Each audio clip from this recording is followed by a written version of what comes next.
Nightie পরা জায়েজ আছে কিনা? যে হ্যাঁ, মুসলিম মহিলাদের পোশাকই হলো আপনার সালোয়ার কামিজ, নাইটি। কথা বুঝছেন না?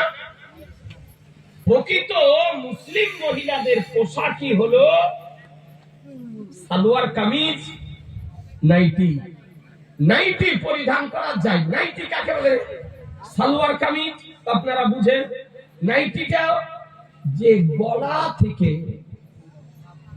পা পর্যন্ত পরা, এটাই হচ্ছে নাইটি। নাইটি মানে শুধু রাতে পরা না,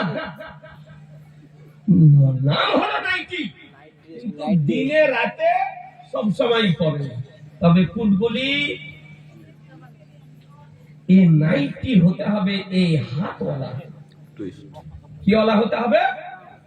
হাতওয়ালা। কাজ কাম যেন করতে পারে, তার উপর থেকে হতে হবে নাইটির হাত, যেন সেন্ডু গেঞ্জি না হয়। সেন্ডু গেঞ্জি যেন না হয়, এই হাতওয়ালা যেন নাইটি হয়।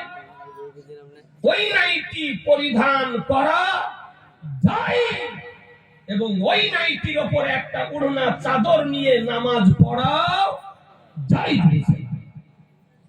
কোনো অসুবিধা নাই। মা বোনদের আসল পোশাক এরকমই হওয়া উচিত যে গলা থেকে পা পর্যন্ত যেন সব সময় শরীর আবৃত থাকে। পর্দা করা ফরজ মা বোনদের জন্য। আসলে ইসলামিক পোশাক হলো আপনার বলেছি সালোয়ার কামিজ।